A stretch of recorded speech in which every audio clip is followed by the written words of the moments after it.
Bonjour à tous, bienvenue pour cette nouvelle vidéo hebdomadaire où on va traiter ensemble le sujet de l'entraînement et particulièrement des programmes. Et notamment, plus spécifiquement encore, la durée des programmes. Donc ça, c'est une vidéo qui me tient à cœur parce que ça fait un moment que je voulais en parler suite à des retours que j'ai de clients que j'entraîne donc à ce sujet. Donc petit point là-dessus. Donc on va faire comme d'habitude, le petit bouton like, l'abonnement, tu t'installes bien dans ton fauteuil, petite boisson avec toi, et on est parti après le générique. Go!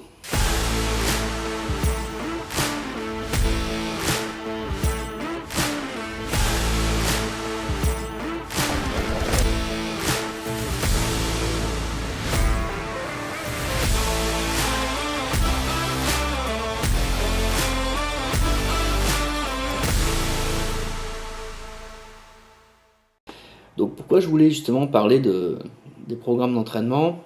En fait, c'est suite à des retours que j'ai eu de plusieurs personnes que j'entraîne. Et c'est pas des choses négatives, hein, c'est simplement juste remettre un petit peu l'église au milieu du village, hein, au niveau des entraînements et de tout ce qui se fait en francophonie, hein, que ce soit en coaching en ligne ou en coaching en salle. Donc en fait, c'est surtout très contextuel en fait, hein, j'ai envie de dire. Donc si je reprends l'époque où j'ai commencé la musculation en 1994, les programmes d'entraînement en fait, ils étaient plutôt sommaires. Moi, j'ai commencé dans une salle de musculation chez un kiné qui tenait également une salle de judo. Donc il y avait les tatamis d'un côté et le petit espace musculation de l'autre, qui avait un peu rien à voir avec les nouvelles salles qu'il y a aujourd'hui, hein.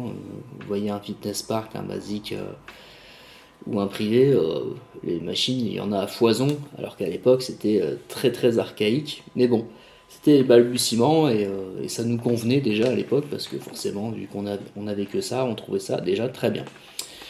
Donc en fait, moi, mon premier programme, en fait, c'est mon kiné qui me l'a fait, parce qu'à la base, j'ai commencé la musculation suite à un problème de dos, donc une attitude syphosique et lordosée, donc besoin de muscler le dos pour se redresser et éviter les problèmes par la suite. Et en fait, suite à la fin de la kinésithérapie, moi j'ai voulu continuer la musculation parce que je trouvais ça intéressant, puis je commençais déjà à avoir un petit peu de résultats. Donc j'ai demandé qu'est-ce que je peux faire en programme parce que je ne m'y connaissais pas, hein, donc j'étais tout jeune homme, j'avais 16 ans. Et en fait, le kiné en question, là, qui exerce toujours encore, c'est une personne assez connue sur le Calaisis, hein, c'est Monsieur Bernard Lee. S'il écoute cette vidéo, je passe le bonjour. Donc en fait, il m'avait fait un programme et à l'époque, on faisait, pour ainsi dire, tous du pyramidal. Donc du pyramidal montant et du pyramidal montant ou descendant ou du pyramidal descendant, mais ça c'est beaucoup plus rare. Donc c'est vraiment pyramidal montant descendant. Donc en gros une série de 15 à 55-60% du max, une série de 12, une série de 10 à 70%, une série de 8, une série de 6, une série de 4 et une série de 2 ou un max en fait. Donc tu vois, c'était vraiment ça. Donc tu finissais toujours par un max en fait. Donc et le max c'était jamais un vrai max parce qu'en fait comme tu t'étais crevé avant sur toutes les séries, tu étais bien chaud et donc du coup tu essayais toujours de faire mieux à chaque séance. Donc le programme était vraiment sommaire parce que la méthode était simple. Le temps de repos était quand même long, donc les séances elles étaient hyper chronophages. Mais bon, moi je me rappelle, j'avais le mardi et le jeudi après-midi de libre dans mon emploi du temps. Donc je finissais les cours à midi, je mangeais et de 14h à 18h je faisais ma muscu. Et en fait, je faisais ça 2 fois semaine, donc je faisais 8 heures de muscu, mais en 2 sessions de 4 heures. Donc autant dire que c'était largement trop long, hein. Mais t'as 16 ans, t'as plein d'hormones de testo, croissance, donc ça passait quoi. La dernière heure était dure. En fait, je faisais toutes les machines de la salle et je faisais tout en pyramidal. parce que en fait, comme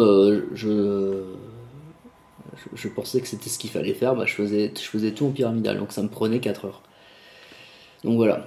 Donc après, évidemment, en 2026, c'est totalement l'inverse.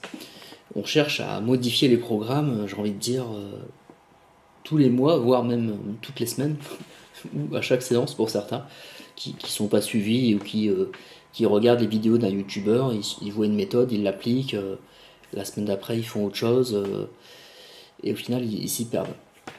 Donc pour en revenir sur la méthode pyramidale que j'ai utilisée pendant 3 ans, en fait j'ai fait du pyramidal pendant 3 ans. La première année j'ai pris 10 kilos, la deuxième année j'ai pris 5, et la troisième année j'ai pris 3. Donc j'ai pris 18 kilos juste en faisant la même méthode. Mais la méthode qui au final comporte de la surcharge progressive et de l'intensité.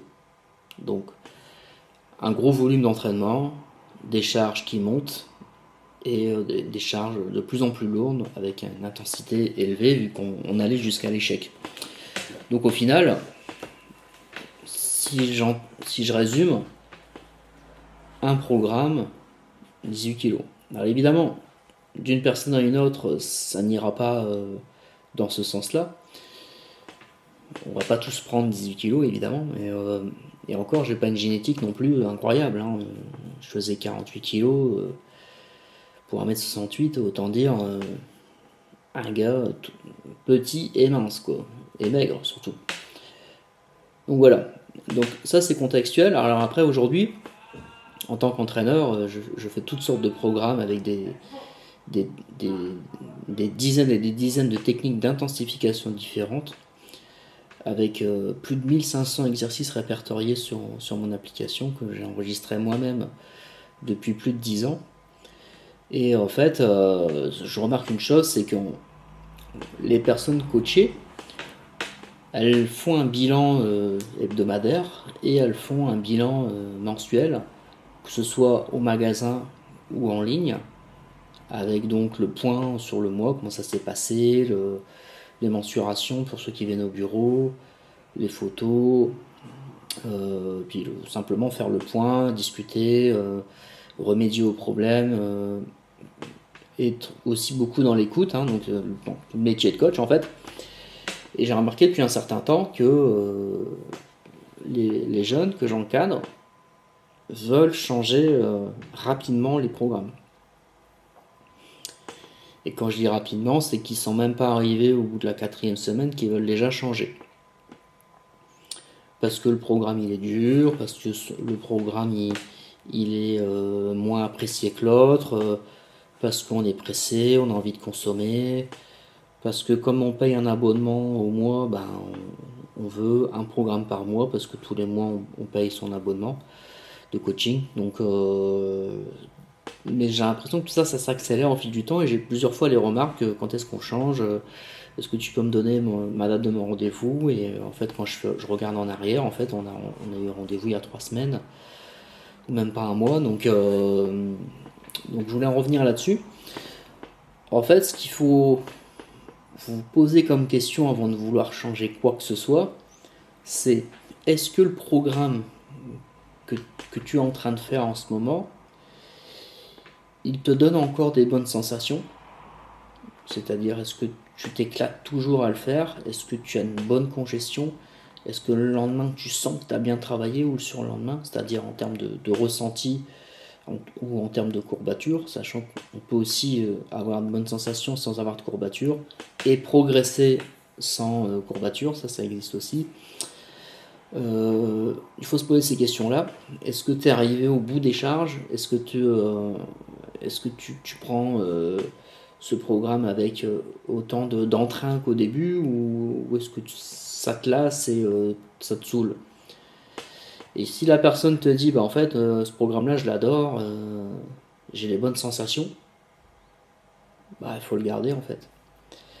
Parce qu'en fait, j'ai remarqué que tout programme qui provoque un plaisir chez l'apprenant, hein, donc le coaché, l'abonné, appelle-le comme tu veux, toute personne qui dit j'ai adoré ton programme, tu peux être sûr que sur les mensurations, la nana ou le mec, il aura bougé dans le bon sens. Il aura pris, c'est sûr. Tout coaché qui s'éclate sur son programme, il va prendre. Ça a toujours été les retours que j'ai eus sur les mesures, donc depuis 23 ans. Si le client il déteste le programme, c'est que ça colle pas à son profil. Donc son profil, j'ai déjà fait des vidéos là-dessus en reprenant les tests que j'avais utilisés avec Christian Thibaudeau, qui lui-même les avait repris avec des travaux de Charles Poliquin. Aujourd'hui, je les utilise plus forcément parce qu'avec l'expérience, j'arrive à savoir quel type de programme fonctionne selon le morphotype, mais également la psychologie de la personne en face de soi. Et si par exemple tu fais un programme de force à quelqu'un qui à la fois tient pas en place, qui est hyper speed, et qui en même temps a des petites articulations, qui est sec comme un coucou, il est possible que ça lui plaise pas du tout.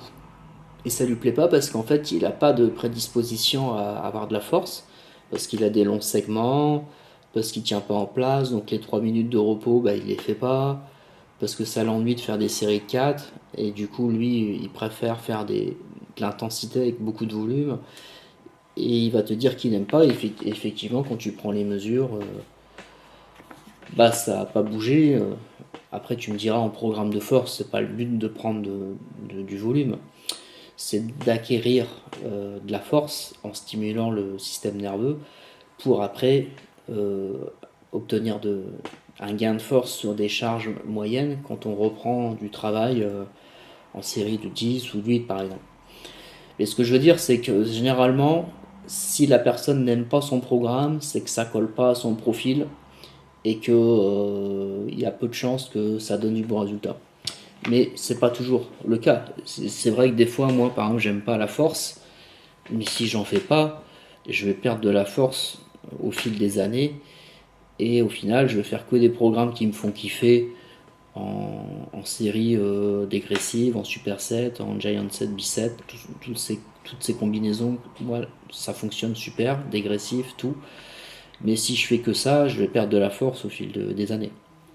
Donc la force, il faut en faire. Mais ce que je veux dire par là, c'est que il y a des programmes, certes, qu'on apprécie moins, mais encore faut-il prendre la peine de les faire vraiment à fond. Et pour les changer, pose-toi la question de savoir est-ce que je suis arrivé au bout de ce programme? Est-ce que mes charges sont au max? Est-ce que j'ai l'envie? Est-ce que je sens que je suis arrivé au bout du chemin en fait? Donc voilà, c'était ce que j'avais envie de dire dans cette vidéo. Alors après, peut-être que tu l'as déjà vu, tu l'as peut-être déjà entendu. Hein. Mais voilà, c'est un peu mon boulot d'éduquer et d'expliquer en quoi un programme est important d'être continué. Et ce qui veut dire que parfois, ben, moi, ça peut m'arriver de faire 2 mois le même programme.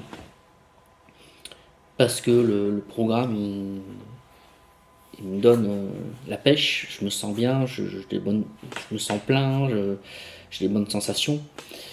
Et voilà. Donc, après, en petit conseil également, hein, donc sur la partie coaching, la personne parfois aussi elle veut changer son programme parce que c'est contextuel, parce que elle est stressée, parce qu'il n'y a rien qui va, donc elle a envie de passer à autre chose. Donc c'est aussi important de faire le point avec son entraîneur. Hein. Moi ça m'arrive de faire le point avec les clients. Il n'y a rien qui va, parce qu'à la maison ça va pas, le boulot ça va pas, donc le programme il me saoule, parce qu'il est un petit peu plus complexe que les autres. Donc après il faut aussi prendre du recul par rapport à son mental, et après par rapport à tous les paramètres, on va dire, collatéraux. Donc il y a aussi, ça aussi à tenir compte. Et puis des fois, si la personne elle se sent pas à l'aise sur le programme et qu'il n'y a rien qui va dans la vie, des fois, ok, on le met de côté, celui-là on reviendra dessus plus tard. On va faire quelque chose de plus simple, de plus basique. pour que la personne elle puisse souffler mentalement parce que ça va pas dans son côté privé. Et si tu fais un programme trop technique, ça va la saouler. Donc il y a aussi des fois, le programme il est bon, il colle au profil de la personne, mais c'est pas le moment de le faire. Des fois, il vaut mieux faire des choses simples, y aller à la salle, faire ses 4-5 séances. J'ai fait mes 4-5 séances, j'ai fait du 4x10 partout, où j'ai fait tout en superset, parce que j'ai pas trop le temps. Mais la personne, elle a fait son programme et elle a gardé son rythme, son intensité. Elle s'est sentie mieux en ressortant de la salle. Et voilà, elle n'a pas perdu sa cadence, quoi. Donc voilà, j'ai un petit peu digressé, hein, mais bon, voilà. Donc, t'as bien compris, cette vidéo aurait pu être beaucoup plus courte. Mais c'est ce que je voulais faire passer comme message. Et après, avec toutes ces années de coaching, il y a vraiment énormément de choses qui me viennent en tête. Donc, si j'ai d'autres sujets comme ça, je n'hésiterai pas à te le dire. Encore faut-il que ça t'intéresse, parce que là, on est vraiment dans le cœur de la technique, mais aussi la partie aussi psychologique et contextuelle, hein. Donc, le contexte est toujours, pour moi, primordial dans le plaisir de s'entraîner et dans la continuité des choses. Hein, donc, favoriser le contexte, pour moi, c'est ce qu'il y a de plus important. Tu vois, tu rentres chez toi, t'as un chez toi déjà, t'es pas chez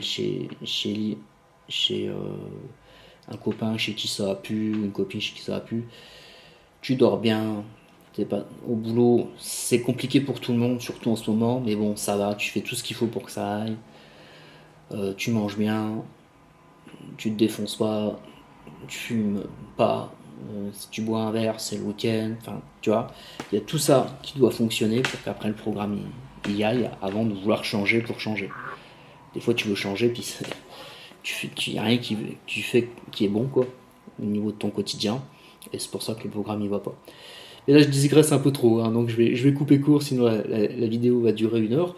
Enfin, donne-moi un petit peu ton avis dans les commentaires, toi, ton ressenti, quand est-ce que tu changes de programme, euh, si c'est tous les 4 semaines, 6 semaines, 2 mois, ton point de vue sur ce que je viens de dire. Si t'es pas d'accord, n'hésite pas à le dire, je suis toujours ouvert au débat, hein, ça me fait plaisir aussi de discuter avec toi. Et puis, bah écoute, moi je vais partir sur un autre sujet. En ce moment, je suis en compétition. Mais je sais pas si ça t'intéresse que je te vlog les compétitions que je fais, sachant que c'est des compétitions que j'ai pas encore fait. Donc je sais pas si ça t'intéresse que je te montre l'univers des compétitions avec des compétitions que j'ai pas encore réalisées. N'hésite pas à le mettre en commentaire. Et sur ce, bah, je te dis à la suite des vidéos. Bye bye.